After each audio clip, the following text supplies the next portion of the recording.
आप लोगों का तो इलाका माशाल्लाह जब 12 रबीउल अव्वल आता है तो आधे मौलवी इस बात पे तकरीर करते हैं कि इल्मे गैब था और आधे मौलवी इस बात पे तकरीर करते हैं कि इल्मे गैब नहीं था।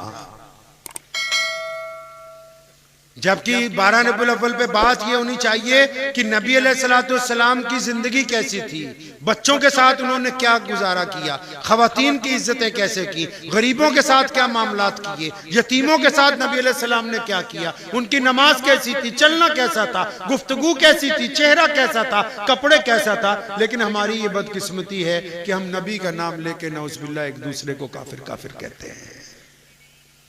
अदी बिन हातिम ने अपनी बहन से कहा, कहने लगे बहना लोग जाके मस्जिद में मिलते हैं उनसे, मैं मस्जिद में नहीं मिलूंगा, मैं उनका महल देखना चाहता हूं, घर देखना चाहता हूं कि उनका घर कैसे है।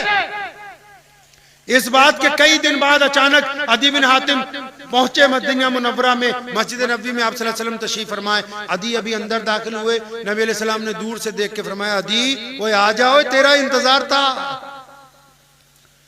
अब जिसने कभी किसी को पहले देखा ना हो और वो सामने वाला बंदा हमारा नाम ले दे तो एक दफा तो दिल हिल जाता है अपनी जगह से। तो अदी कांप गए कि मोहम्मद रसूलुल्लाह तो मुझे पहचानते हैं। अदी ने जाके सलाम किया, अभी बैठे ही हैं, प्यारे नबी अलैहि सलाम ने हाथ पकड़ा, फरमाया अदी चलना यार, तेरे से घर पे बात होगी, यहां बात नहीं करने की।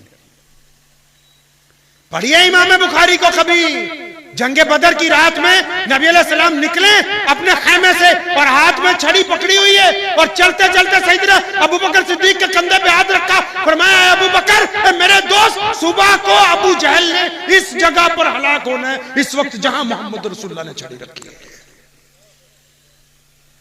फिर चंद कदम चले, फरमाया यहां उतबा यहां गिरेगा सुबह को। प्यारे मोहम्मद अलैहिस्सलाम ने अदी को कहा चल घर चलते। अदी फिर काम के घर पहुंचे। अब सोचते हैं कि महल होगा, महल तो नहीं है, खजूरों का कमरा बना हुआ है, खजूरों की लकड़ी का, खजूरों की छत, खजूरें खाने के लिए पेश की। अब नबी अलैहिस्सलाम ने चंद बातें की और फरमाया अदी वक्त खत्म हुआ मुलाकात का, आप जा सकते हैं। अदी बिन हातिम ने नबी अलैहिस्सलाम का हाथ पकड़ा था, फरमाया या रसूलुल्लाह सल्लल्लाहु अलैहि वसल्लम आया तो वापस जाने के लिए था, अब तो जब तक जिंदगी है आपसे वापस नहीं लौटूंगा। एक बात याद रखें, आपको नुक्ते की बात समझा दूं, मसला नहीं मैं समझा रहा हूं, सिर्फ राय दे रहा हूं, फिर दोबारा दोहरा रहा हूं बात को, मसला नहीं राय दे रहा हूं आपको। हर बंदे की एक औकात होती है, एक हैसियत होती है। हमारी जिंदगी में हम हर एक बंदे की एक हैसियत, एक दायरा है। कोई भी बंदा जब अपने दायरे से बाहर की बात करता है ना तो उसके मुंह से जचती नहीं है। थानेदार होता है ना, उसका दायरा होता है, मोहतमिम साहब होते हैं ना, उनका भी एक दायरा होता है, कोई गवर्नर हो उसका भी एक दायरा होता है, वो अपने दायरे से बाहर बात नहीं करता है।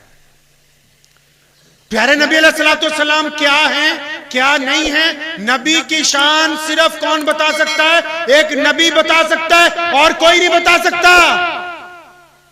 सुनो दिल पे हाथ रख के, नबी की क्या शान है एक नबी बता सकता है। और जब मेरे मोहम्मद रसूलुल्लाह आए थे तो कोई नबी बाकी नहीं रहा था, तो ये जिम्मेदारी अल्लाह ताला ने अपने ऊपर उठा ली, फरमाया हम बताएंगे मोहम्मद रसूलुल्लाह की शान क्या है।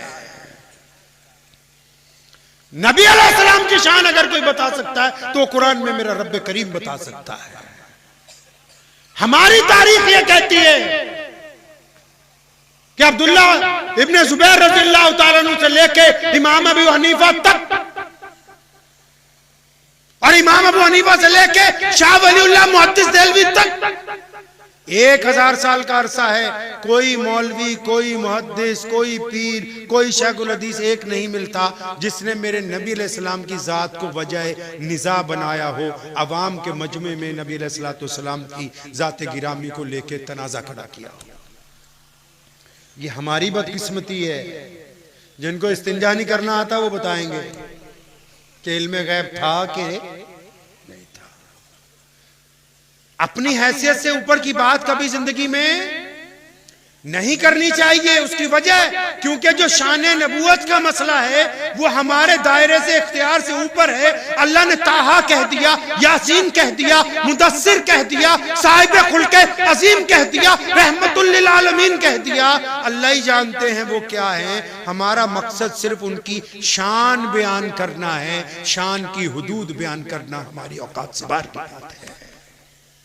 अगर कोई बंदा ये गलती करेगा, सुनो, चाहे वो सुन्नी हो, चाहे वो देवबंदी हो, चाहे वो बरेलवी हो, चाहे वो शिया हो, चाहे सुन्नी, कोई भी हो, अगर कोई ये गलती करेगा कि वो नबी अलैहि सलाम की हुदूद बयान कर सकता है, नऊज़ बिल्लाह, तो दोनों में से एक बंदा ईमान से बाहर जाने वाला है। क्योंकि अल्लाह करीम को तमाम बातें बर्दाश्त हैं, अपने नबी अलैहि सलाम की शान में जर्रा बराबर भी बेअदबी बर्दाश्त नहीं है। तो बात हातिम ताई के बेटे की चल रही थी, बीच में हम आपको मशवरा देने लगे। ये मशवरा इसलिए दिया क्योंकि आजकल तो आप सभी मुफ्ती बन गए हैं। जी भाई, बन गए कि नहीं भाई? अगर बच्चा बीमार हो जाए, मौलवी वकील साहब, बच्चा अगर बीमार हो जाए तो बेगम कहती है कि MBBS डॉक्टर से दवाई लेनी है। अगर मोबाइल खरीदना है तो बोलते हैं कंपनी का चाहिए। कार ठीक करवानी है तो बोले एजेंसी में देंगे।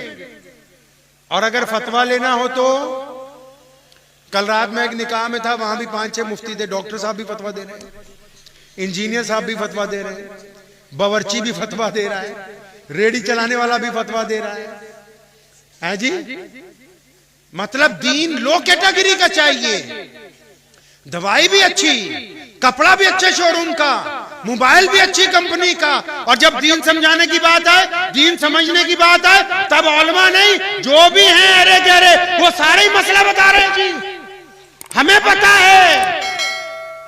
और उलमा को गुजारिश करता हूं, फोन पर कोई आदमी मसला पूछे तो हम मुकल्लफ नहीं है फोन पर मसला बताने के, क्योंकि शरीयत ये कहती है पूछने वाला अपने मतलब की कह रहा है।